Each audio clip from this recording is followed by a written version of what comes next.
रात के 2:30 बज रहे थे और सेंटर के संदरूनी कमरे में घुटन की एक ऐसी चादर तनी हुई थी जो सांस लेना भी मुहाल किए दे रही थी। दीवारों पे लगे पुराने बोसीदा पंखे की मध्यम चरचराहट के अलावा वहां कोई दूसरी आवाज नहीं थी सिवाय उस दबी हुई सिसकी के जो उस भारी अरूसी लिबास में मलबूस लड़की के हिलते हुए कंधों से आ रही थी।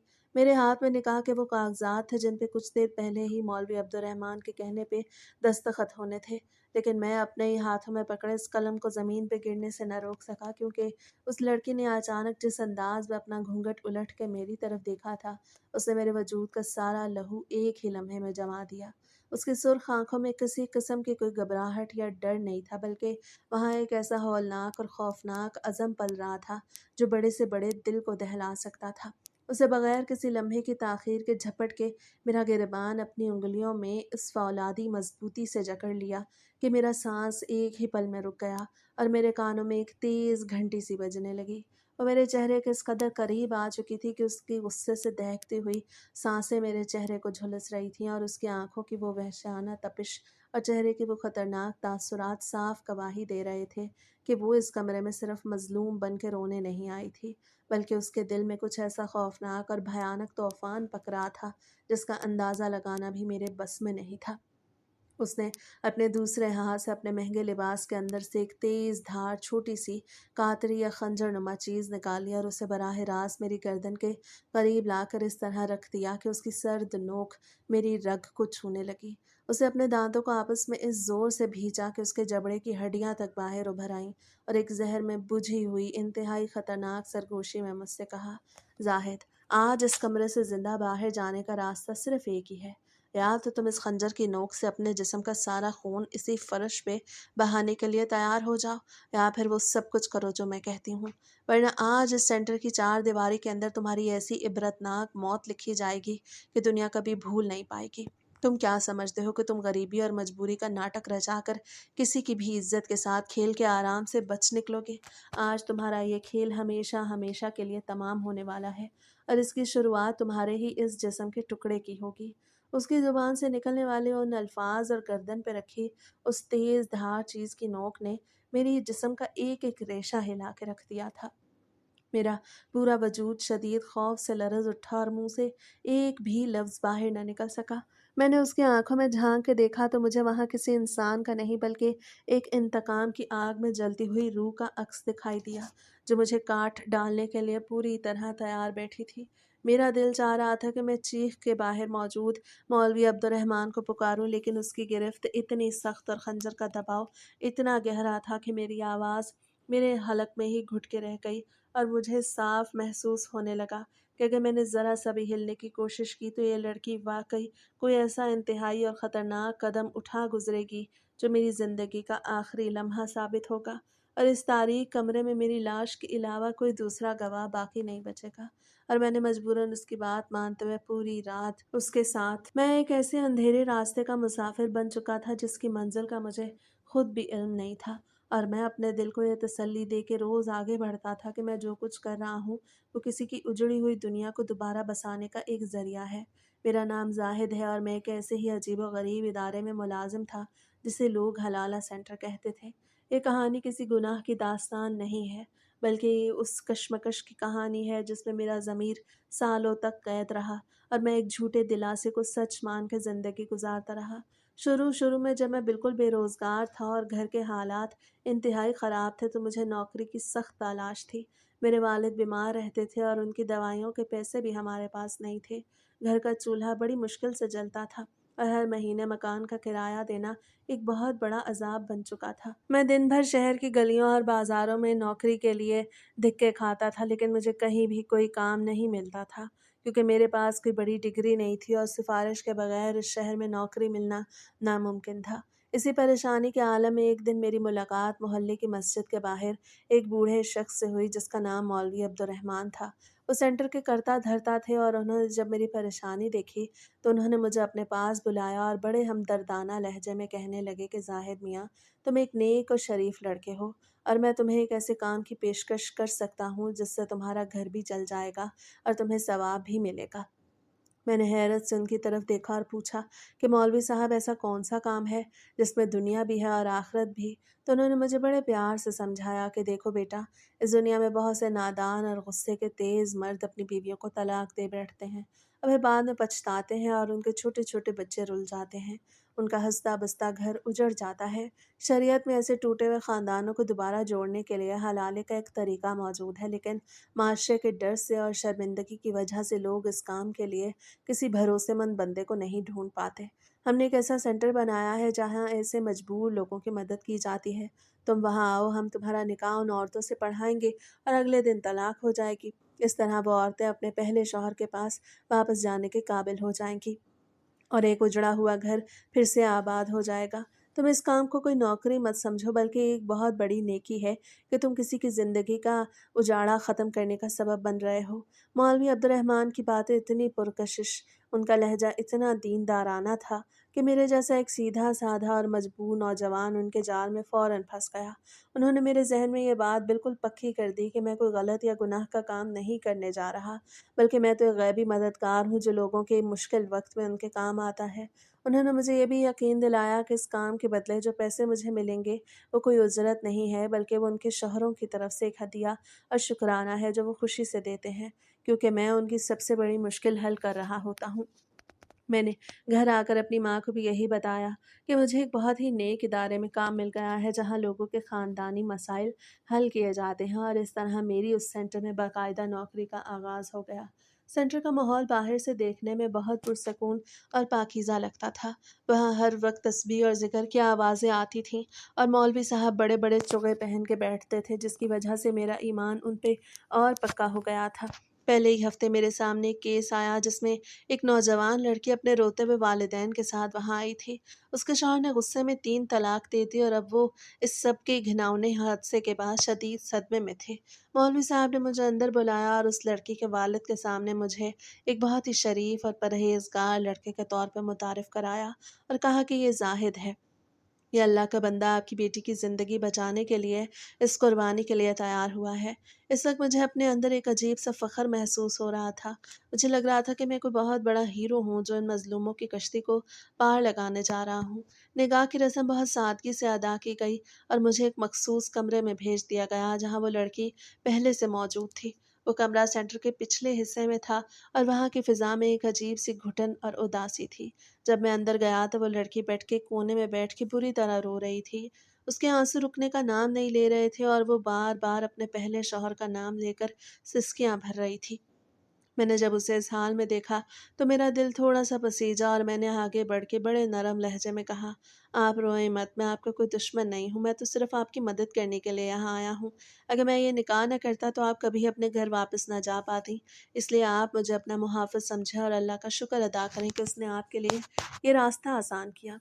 मेरी ये बात सुन के उस लड़की ने अपनी सुर्ख़ आँखों से मेरी तरफ देखा, लेकिन उसकी आँखों में मेरे लिए कोई शुक्रगुज़ारी नहीं, बल्कि एक अजीब-सी नफ़रत और कराहत थी जो मैं उस वक़्त समझ नहीं पाया। उसने अपने दोनों हाथों को मज़बूती से समेट लिया और काँपती हुई मगर सख्त आवाज़ में मुझसे कहा, "खबरदार, जो तुमने मुझे छूने की या मेरे करीब आने की भी कोशिश की, तो मैं इस कमरे की दीवारें सर पे उठा लूँगी। मेरे साथ ये जो कुछ भी हो रहा है, ये कोई मेरी खुशी या मर्ज़ी का सौदा नहीं, बल्कि इस माशरे की कठपुतलियों और मर्दाना अना का एक घिनौना खेल है। तुम जैसे लोग जो 2 रुपये की खातिर अपना ज़मीर और ईमान बेच देते हो, तुम्हें क्या मालूम कि ज़ुल्म का शिकार होने वाली औरत पे क्या गुज़रती है। मेरा कसूर सिर्फ़ इतना था कि मैंने अपने शौहर की नाइंसाफ़ी के सामने झुकने से इनकार कर दिया था। गुस्सा उसको आया था, उसने तलाक दी और जब उसका गुस्सा ठंडा हुआ, तो उसे अपनी अना पे चोट महसूस हुई और अब उसे अपनी अना की तसल्ली के लिए मुझे इस जहन्नुम की भट्टी में झोंक दिया, ताकि वो कानून की नज़रों में मुझे दोबारा हासिल कर सके और मैं ज़िंदगी भर उसकी ग़ुलामी में घुट-घुट के जीती रहूँ। और अब इस सब के बदले सज़ा किसको मिल रही है?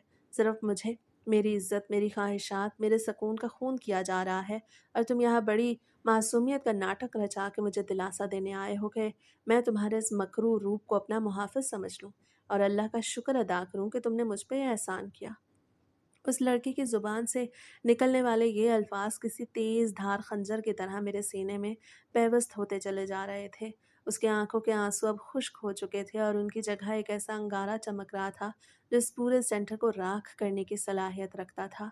वो कमरे के फर्श पे इस तरह डट के खड़ी हो गई जैसे कोई सिपाही मैदान जंग में दुश्मन के सामने सीना तान के खड़ा होता है। मुझसे कहने लगी, तुम भी तो उसी मौलवी अब्दुर्रहमान और उन भेड़ियों के हाथ की कठपुतली हो जो गुर्बत के नाम पे गरीबों की मजबूरी का सौदा करते हैं। अगर तुम्हारे अंदर ज़रा सी भी गैरत या इंसानियत बाकी है तो तुम इस जुल्म का हिस्सा बनने के बजाय इसके खिलाफ आवाज़ उठाओ। वरना याद रखना कि ये मकरूह धंधा सिर्फ हम जैसी औरतों को ही तबाह नहीं कर रहा, बल्कि ये तुम्हारी अपनी नस्लों को भी उसी अंधेरे में डुबो देगा जहाँ से वापसी का कोई रास्ता नहीं मिलता। उसकी इन बातों ने मेरे कदमों तले ज़मीन खींच दी और मेरा सर चकराने लगा। मैंने आज तक कभी इस जाविये से इस नौकरी को नहीं देखा था। मौलवी साहब ने जो सुनहरी ख्वाब मेरे कानों में उंडेले थे और जो नेकी का पर्दा मेरी आंखों पे डाल रखा था, वो इस लड़की की एक एक फटकार के आगे रेजा रेजा होके गिर पड़ा। मेरा दिल चाह रहा था कि मैं उसी वक्त ज़मीन फट जाए और मैं उसके अंदर समा जाऊं, क्योंकि मुझे पहली बार यह एहसास शिद्दत के साथ हुआ कि मैं अपने बीमार बाप की दवाई और घर का चूल्हा जलाने के नाम पे दर हकीकत किसी मासूम की ज़िंदगी और उसकी इज्जत की लाश पे अपने घर की बुनियादें खड़ी कर रहा हूँ। वो लड़की कुछ देर तक इसी तरह हांफती रही। उसका सीना गुस्से से तेज़ी से ऊपर नीचे हो रहा था और फिर वो किसी हारे हुए जवारी की तरह ज़मीन पे बैठ के रोने लगी और मैं सारी रात एक कोने में बैठा रहा। अगले दिन सुबह सवेरे मौलवी साहब ने ज़ाब्ते के मुताबिक मुझसे तलाक के कागजात पे दस्तखत करवाए और उस लड़की को उसके घर वालों के हवाले कर दिया। जाते वक्त उसके वालिद ने मेरे हाथ चूमे और रोते हुए मेरा शुक्रिया अदा किया और मुझे एक बड़ा सा लिफाफा दिया। मैंने फ़ौरन उस लिफाफे को नहीं खोला, बल्कि उनके जाते ही मैं मौलवी साहब के सामने खड़ा हो गया। मौलवी साहब ने मेरे चेहरे के बदलते हुए तासुरात देखे तो हैरत से बोले, क्या बात है ज़ाहिद मियाँ, चेहरे पे इतनी हवाइयाँ क्यों उड़ी हुई हैं? सब खैरियत से तो निमट गया ना? लड़की अपने बाप के साथ चली गई है और कागजात भी पूरे हो चुके हैं। मैंने गुस्से, खौफ और उलझन की मिली जुली कैफियत में उनके बिल्कुल सामने वाली कुर्सी पर बैठते हुए कहा, मौलवी साहब, रात जो कुछ उस लड़की ने मुझसे कहा है, उसके बाद मेरे अंदर मज़ीद इस सेंटर में रहने की हिम्मत नहीं रही। उसने मुझ पे जो इल्ज़ामात लगाए हैं और जो बातें कही हैं, वो मेरे कानों से उतर नहीं रहीं। वो कह रही थी कि हम सब मिल के एक मासूम की ज़िंदगी और उसकी इज़्ज़त का सौदा कर रहे हैं और ये कोई नेकी नहीं बल्कि एक बहुत बड़ा गुनाह और मकरूह धंधा है। उसकी आँखों में जो गुस्सा और नफ़रत थी, उसने मुझे अंदर से हिला के रख दिया है। क्या हम वाक़ई किसी की ज़िंदगी बर्बाद करने का ज़रिया बन रहे हैं? मेरी ये बातें सुन मौलवी अब्दुर्रहमान ज़रा भी परेशान न हुए, बल्कि उनके चेहरे पर एक तजर्बाकार और मक्काराना मुस्कुराहट उभरी जो वो अक्सर लोगों के शकूक मिटाने के लिए इस्तेमाल करते थे। उन्होंने अपनी तस्बीह को साइड पे रखा, बड़ी ही नफासत से अपनी सफ़ेद दाढ़ी पे हाथ फेरा और इंतहाई नरम और हमदर्दाना लहजे में बोले, अरे जाहिद मियाँ, बैठ जाओ, ठंडे दिल से मेरी बात सुनो। तुम अभी उम्र में भी छोटे हो और दुनिया की चालों से भी नावाकिफ़ हो। ये नादान लड़कियाँ होती हैं, इनकी अकल इनके जज्बात के पीछे चलती है। जब किसी का घर टूटता है और उसकी ज़िद की वजह से तलाक तक नौबत पहुँचती है तो वो सदमे में उल्टी सीधी बातें करती है। इन्होंने मज़ीद करीब होकर मुझे तसल्ली देने वाले अंदाज में समझाया, बेटा तुम ज़रा इस लड़की के जाने का मंज़र याद करो।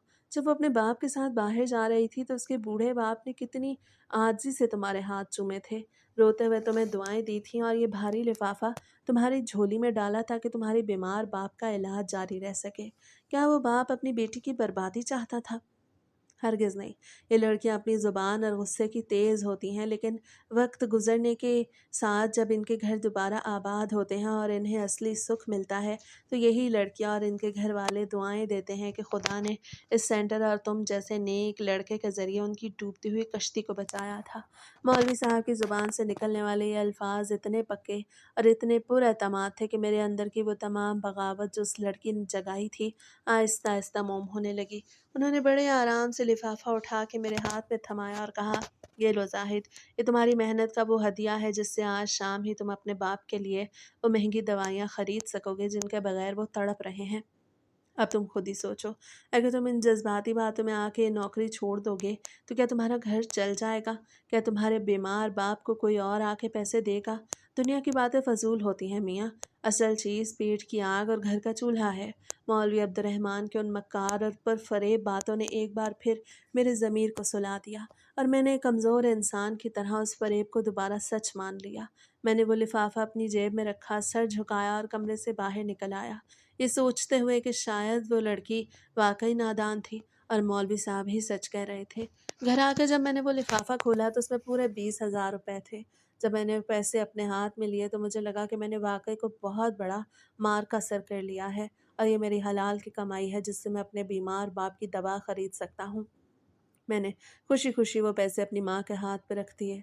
उन्होंने भी मेरे सर पे हाथ फेरा, दुआएँ दी कि अल्लाह मेरे बेटे को सलामत रखे जो लोगों के घर बसा रहा है। इसी तरह वक़्त गुज़रता गया और मैं उस सेंटर का एक मुस्तकिल और सबसे अहम कारिंदा बन गया। महीने में 3 से 4 बार मेरे ऐसे निकाह होते और हर बार कहानी एक जैसी होती।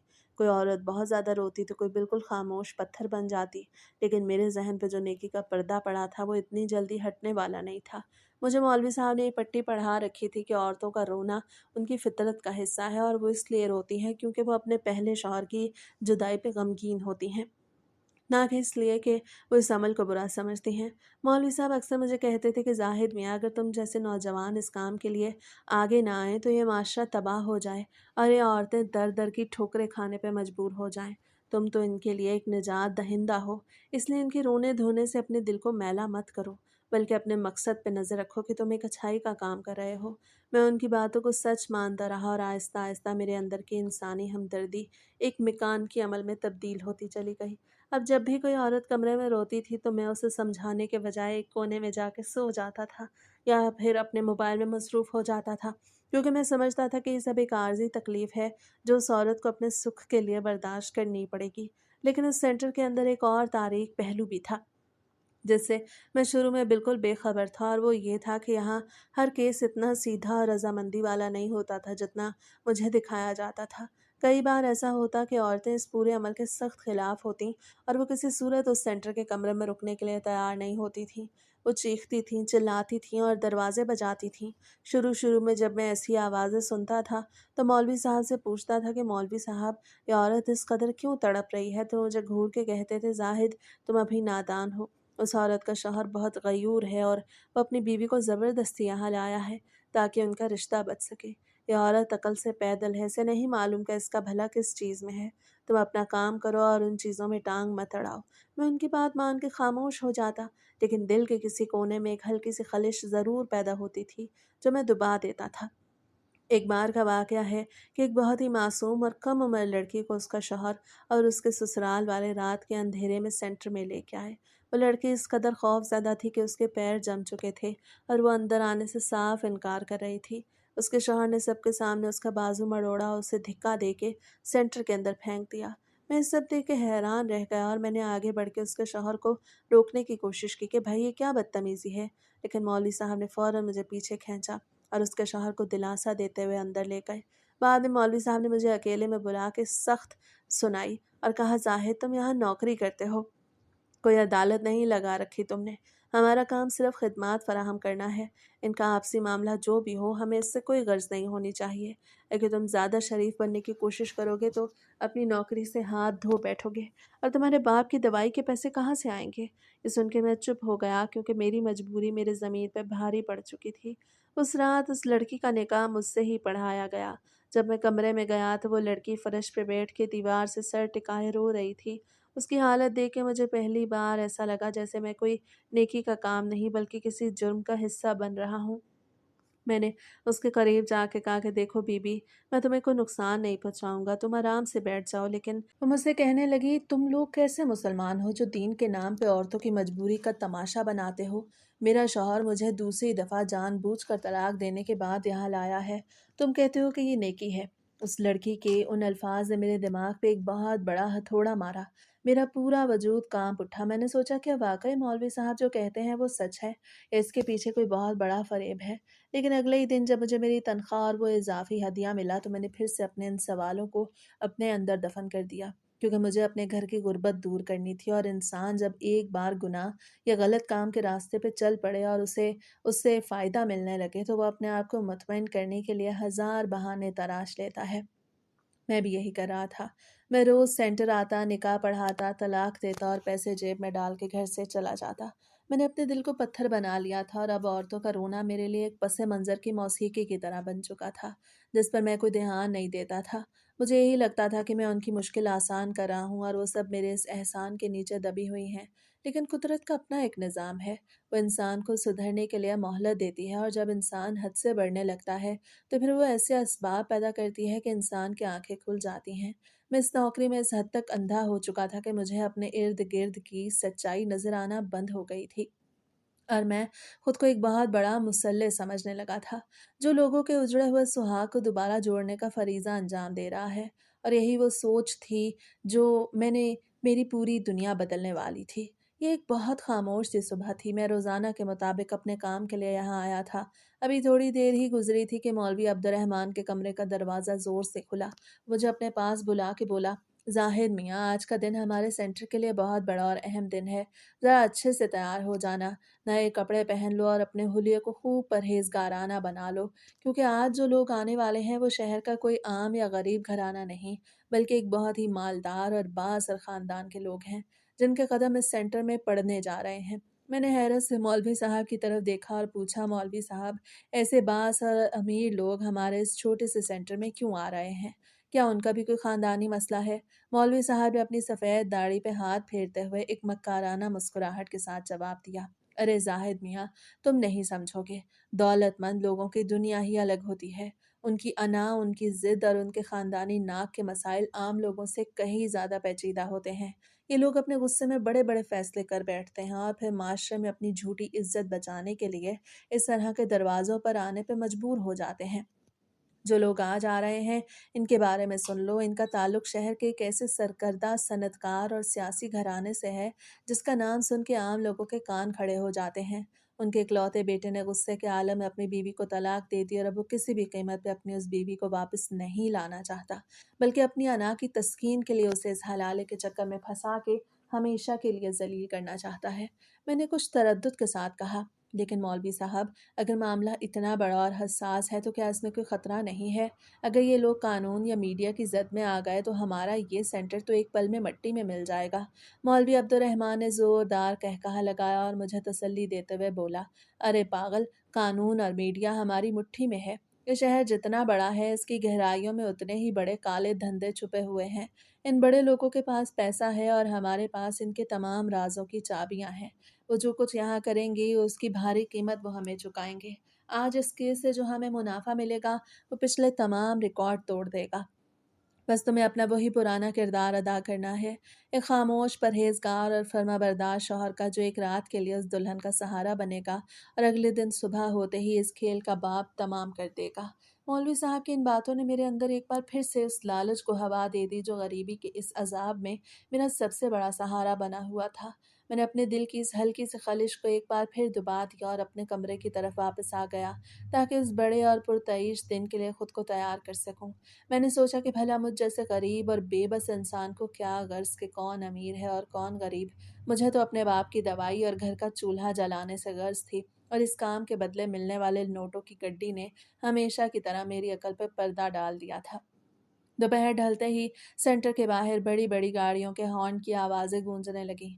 मौलवी साहब बाहर इस्तकबाल के लिए लपके और मैं अपने कमरे की खिड़की से चुपके चुपके बाहर का मंजर देखने लगा। एक स्याह रंग की कीमती कार सेंटर के बिल्कुल सामने आके रुकी, जिसमें से एक उधेड़ उम्र बाअसर शख्स और एक औरत बाहर निकले।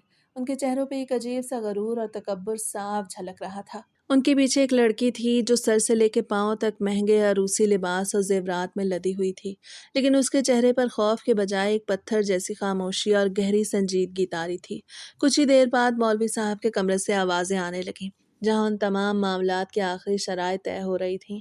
वो लोग इतनी आसानी से एक इंसान की ज़िंदगी, उसकी इज्जत और उसके जज्बात का सौदा कर रहे थे, जैसे वो कोई पुरानी चीज़ खरीद या बेच रहे हों। मुझे उस वक्त ये बिल्कुल अंदाज़ा नहीं था कि ये केस मेरे लिए कोई आम रिवायती रात नहीं बनने वाली, बल्कि ये मेरी पूरी ज़िंदगी उस सेंटर के मकरू निज़ाम और मौलवी अब्दुर्रहमान के उस पूरे अंधेरे जहन्नुम का आखिरी और सबसे भयानक अंजाम साबित होने वाला था। मौलवी साहब ने बाहर से ही आवाज़ दी, जाहिद मियाँ, तैयारी मुकम्मल कर लो, दुल्हन को कमरे में लाया जा रहा है, और याद रखना, आज की रात सेंटर की तारीख की सबसे बड़ी रात है। मैंने गहरा सांस लिया, अपने हुलिया को आखिरी बार दुरुस्त किया और दरवाजे की तरफ बढ़ गया, जहाँ वो तूफान मेरा इंतज़ार कर रहा था, जो मेरी दुनिया को हमेशा के लिए बदलने वाला था। मौलवी साहब की बात सुन के मेरे कदम खुद ब खुद उस कमरे की तरफ बढ़ने लगे जहाँ वो दुल्हन सजाई गई थी। दिल के कोने में वही पुराना लालच और मजबूरी का घिनौना एहसास था, जो मुझे बार बार यही यकीन दिला रहा था कि ये सब कुछ सिर्फ मेरे गरीब घर के चूल्हे को जलाने और मेरी बीमार बाप की दवाई का बंदोबस्त करने का एक जरिया है। इस सेंटर के अंदर दाखिल होते ही वो भारी और घुटन ज़दा फिजा मेरे इस्तकबाल के लिए तैयार खड़ी थी, जहाँ हर दीवार किसी न किसी मासूम की सिसकियाँ और बेबसी अपने अंदर समोए हुए थी। मैंने अपने हुलिये को आखिरी बार संभाला और उस कमरे का भारी दरवाज़ा धकेल के अंदर दाखिल हो गया। कमरे की मध्यम रोशनी में वो दुल्हन इसी तरह सर झुकाए बेड के कोने में खामोशी से बैठी थी। उसका लिबास इतना कीमती और भारी था कि उसकी चमक से कमरे का अंधेरा भी कुछ कम हो रहा था, लेकिन उस अरूसी लिबास के पीछे छुपा हुआ तूफान इस बात से बिल्कुल बेखबर था कि बाहर दुनिया में उसका साबिक शौहर और मौलवी अब्दुर्रहमान उसकी बर्बादी का जश्न मनाने की तैयारी कर रहे हैं। मैंने दरवाज़ा अंदर से बंद किया और मामूल के रिवायती अंदाज में उसके करीब जाने लगा। मेरा इरादा हमेशा की तरह यही था कि उसे दो बोल तसल्ली के कह के एक तरफ बैठ जाऊं, ताकि सुबह होते ही इस मकरू ड्रामे का पर्दाफाश हो जाए और मुझे वो भारी रकम मिल सके जिसकी खातिर मैंने अपना ज़मीर गिरवी रख दिया था। लेकिन जैसे ही मैंने उसके करीब जाकर अपना हाथ उसके कंधे की तरफ बढ़ाया ताकि उसे दिलासा दे सकूं, उसने एक ऐसे बर्क रफ्तार अंदाज में अपना घूंघट हटाया कि मेरी रूह तक कांप उठी। उसके आंखों में आंसुओं का नामो निशान तक नहीं था, बल्कि वहां सिर्फ एक ऐसी शदीद आग और नफरत चमक रही थी जिसकी तपिश से मेरा सारा वजूद पिघलने लगा।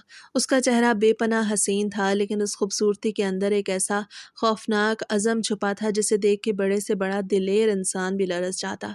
उसे एक लम्हे के लिए भी ताख़ीर किए बगैर झपट कर मेरा गिरेबान अपने नाजुक मगर फौलादी हाथों में मजबूती से जकड़ लिया। उसकी इस अचानक हरकत से मैं इस कदर हवास बाख्ता हो गया कि मेरे मुंह से एक चीख निकलते निकलते रह गई। मैंने अपने हवास पे काबू पाने की कोशिश की, लेकिन उसकी गिरफ्त इतनी सख्त थी कि मैं चाह के भी खुद को उससे छुड़ा न सका। वो मेरे इतने करीब आ चुकी थी कि उसकी गर्म और गुस्से से भरी हुई सांसें मेरे चेहरे को झुलस रही थीं और उसकी वो तपती हुई निगाहें मेरी आंखों के अंदर तक उतरती चली जा रही थीं। उसे अपने दांतों को आपस में ज़ोर से भींचा के उसके जबड़ों की हड्डियां तक उभर आईं और सर्द आवाज़ में मुझसे कहने लगी, जाहिद साहब, तुम ये अच्छी तरह अपने जहन में बिठा लो कि तुम यहाँ अकेले नहीं हो और ना ही ये खेल हमेशा ऐसे ही बगैर किसी अंजाम के चलता रहेगा।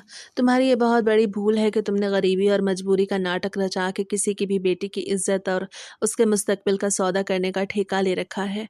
उसकी इस बात ने मेरे रोंगटे खड़े कर दिया और मेरे पैरों के नीचे से ज़मीन निकलती हुई महसूस हुई। मैंने लड़खड़ाते और खौफ से कांपते हुए लहजे में पूछा कि तुम कौन हो और मुझसे क्या चाहती हो?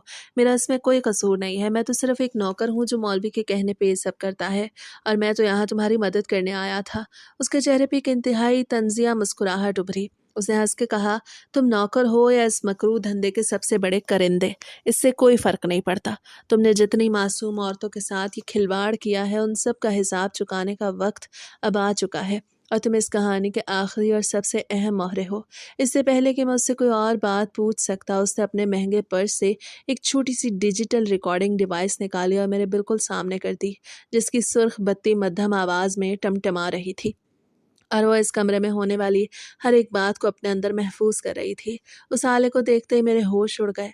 मुझे समझते देर न लगी, कोई आम औरत नहीं बल्कि एक ऐसा चलता फिरता तूफान है जो मौलवी अब्दुर्रहमान के इस पूरे काले कारनामे को और इस हलाला सेंटर के नाम पे चलने वाली इस गलाजत के अड्डे को जड़ से उखाड़ फेंकने के लिए खुद अपने पाँव चल के यहाँ आई है।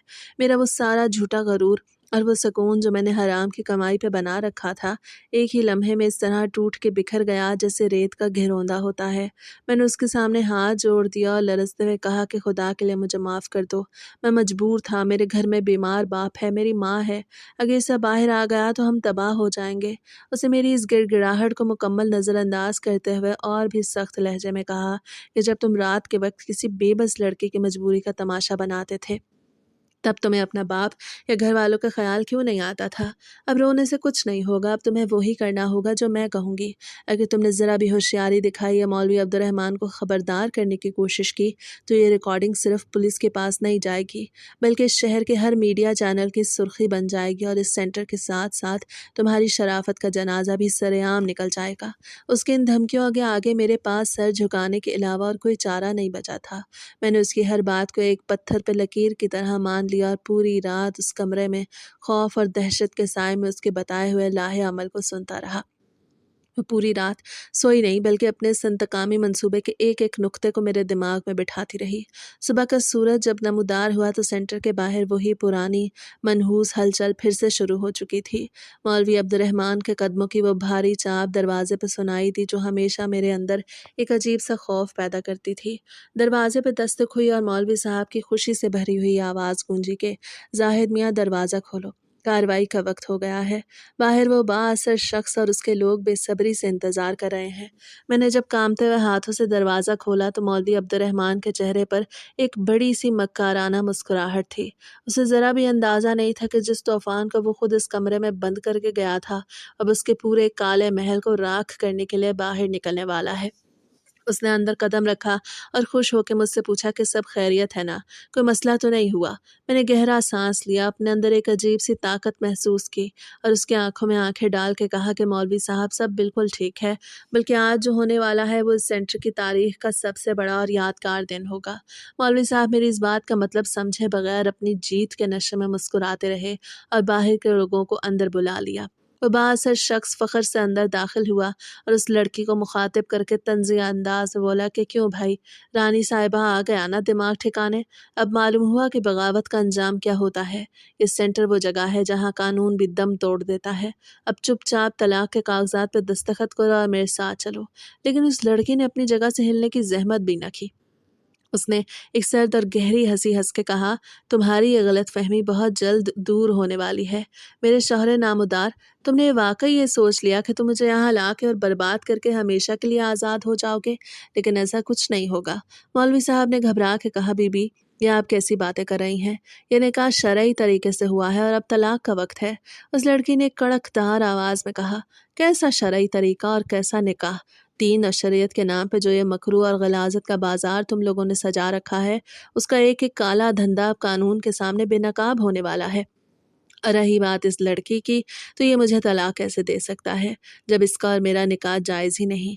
تم نے مجھے طلاق دینے کے بعد عدت تک پوری نہیں کرنے دی اور اگلے ہی دن یہاں لا کے میرا نکاح پڑھوا دیا نا اسے کہا کہ کوئی حیثیت ہے اور نہ ہی طلاق کی ضرورت۔ یہ کہہ کے اس نے اپنے پرس سے فون نکالا اور کمرے کی اسکرین پہ وہ تمام ویڈیوز اور گفتگو بڑے واضح انداز میں چلنے لگی جو اس سینٹر کے اندر سالوں سے چھپائی جاتی تھیں۔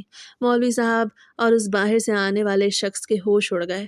وہ شخص آگے بڑھ کے فون چھیننے کی کوشش کرنے لگا، لیکن میں نے درمیان میں آ کے اس کا ہاتھ جھٹک دیا اور پوری قوت سے کہا کہ بس اب بہت ہو چکا۔ میں سالوں تک تمہاری اس غلاظت کا حصہ بنتا رہا، لیکن اب مزید نہیں۔ اس شخص کے چہرے پہ ہوائیاں اڑنے لگیں اور اسی لمحے باہر دروازے پر پولیس کے بھاری جوتوں کی چاپ اور سائرن کی آواز گونجنے لگی۔ دروازہ ایک زوردار دھکے سے کھلا اور قانون کے نفاذ والے ادارے کے افسران اندر داخل ہوئے، جن کے ہاتھوں میں وارنٹ اور کیمرے موجود تھے۔ وہ حسین لڑکی اپنی جگہ سے اٹھی، اسے پولیس افسر کی طرف اشارہ کیا اور کہا کہ حراست میں لے لیجئے ان سب کو۔ یہ ہیں وہ لوگ جو مذہب کے پردے میں انسانیت اور عزتوں کا سودا کرتے ہیں۔ ساتھ ہی میڈیا کے نمائندہ بھی اندر آئے جو بریکنگ نیوز دینا شروع کر چکے تھے۔ اس لڑکی نے مجھے ایک سائٹ پہ کر دیا تھا کیونکہ میں نے یہ سب کرنے میں اس کی مدد کی تھی۔ میرا سر فخر اور ندامت کے ایک ایسے ملے جلے احساس سے جھک گیا جس نے میری زندگی کا رخ ہمیشہ کے لیے بدل ڈالا۔ اس دن کے بعد نہ صرف مولوی عبد الرحمن اور اس کے تمام کرندے قانون کی گرفت میں آئے، بلکہ وہ مکروہ نظام بھی ہمیشہ کے لیے دفن ہو گیا جو غریبوں کی مجبوری کا فائدہ اٹھا کے انسانیت کی تذلیل کرتا تھا۔ پولیس نے جب اس سینٹر کی تلاشی لی تو وہاں سے ایسے بھیانک راز برآمد ہوئے جنہیں دیکھ کے قانون کے محافظ بھی دنگ رہ گئے۔ کئی ایسی معصوم لڑکیاں جو اس جہنم کا شکار بن چکی تھیں انہیں بازیاب کروایا گیا اور ان کے اصل مجرموں کو کٹہرے میں لا کے کھڑا کیا گیا۔ میرا وہ گھر جو اتنے دنوں سے غربت اور بیماری کے اندھیرے میں ڈوبا ہوا تھا، اس مقدمے کے بعد ایک نئے موڑ پہ آ گیا۔